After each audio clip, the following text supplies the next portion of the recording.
তরিকতের শিক্ষাটা কি? তরিকতের শিক্ষা হচ্ছে যে শিক্ষা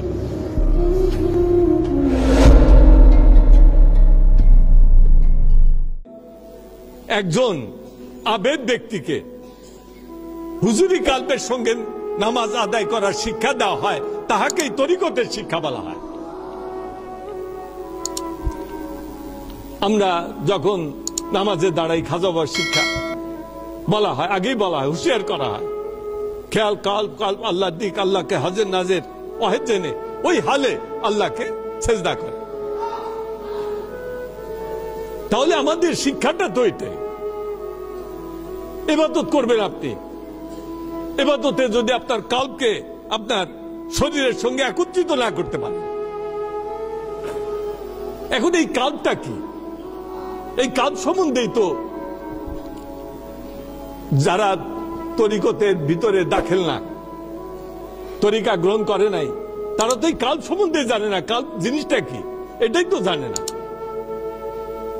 এত একটা গুরুত্বপূর্ণ বিষয় যে কাল না জানলে নামাজই হবে না, যে কালকে না চিনলে কোনো ইবাদতই আল্লাহর দরবারে কবুল হবে না।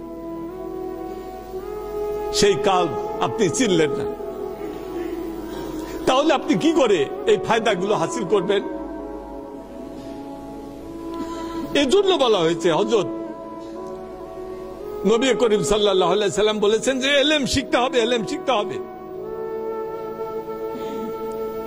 ইলমে জাহির, ইলমে বাতিন। আমার নবীজি বলেন যে ইলমে বাতিন যেটা, যে ইলমে বাতিনের দ্বারা কালবকে চেনা যায় এবং ওই কালবকে দেহের সঙ্গে একত্রিত করে ইবাদত করা যায়, জালিকান নাফিউন। আমার নবীজি বলেন জালিকান নাফিউন, that is the most beneficial, that is the most beneficial। সেই ইলমে বাতিন, তরিকতের ইলম সম্বন্ধে আমার নবীজি বলেন যে that is the most beneficial। ওই তরিকতের ইলমটা হচ্ছে বেশি উপকারী, বেশি উপকারী। শরীয়তের ইলমের থেকে তরিকতের ইলম বেশি উপকারী, কারণ ওই ইলম দ্বারা তুমি কালবকে চিনতে পারো। আর যখন কোন ব্যক্তি কালবকে চিনতে পারে, তখন তার অবস্থাটা কি হয়? হাদিস শরীফে আমার হযরত মাওলা আলী রাদিয়াল্লাহু তাআলা তিনি বলেন, মান আরাফা নাফসাহু ফাকাদ আরাফা রাব্বাহু। যে ব্যক্তি নিজকে চিনল, অর্থাৎ নিজের কালবকে চিনল, নিজের নফসকে চিনল, সে হাকিকতে আল্লাহকে চিনল। কারণ আল্লাহ পাক বান্দার যে অবয়ব, শরীরের আকৃতি বা কালবের যে রুহের যে আকৃতি, এগুলো আল্লাহ পাক নিজের রুহের আকৃতিতে তৈরি করেছেন।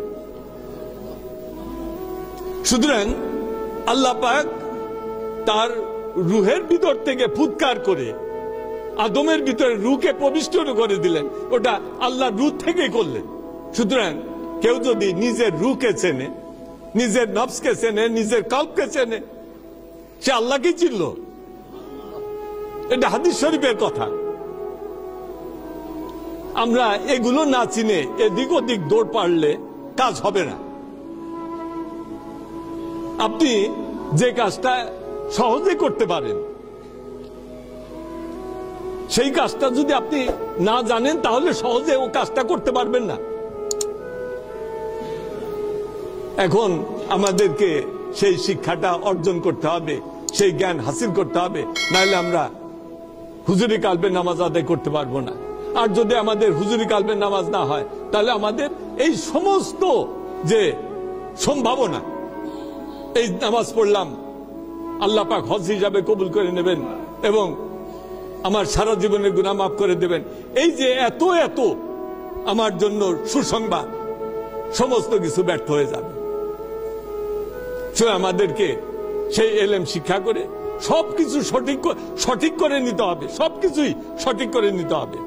আমার ইবাদত পদ্ধতি আমি কি করে করব, কালবের শিক্ষা, কালবের ভিতরে কি কি শিক্ষা আছে, এই লতিফার ভিতরে কি কি শিক্ষা আছে, আপনার জিকিরের শিক্ষা আছে, মুরাকাবার শিক্ষা আছে, ফায়েজের শিক্ষা আছে, মহব্বতের শিক্ষা আছে, তারপরে জেরে কদমের শিক্ষা আছে এবং আমার সিবগাতের শিক্ষা আছে।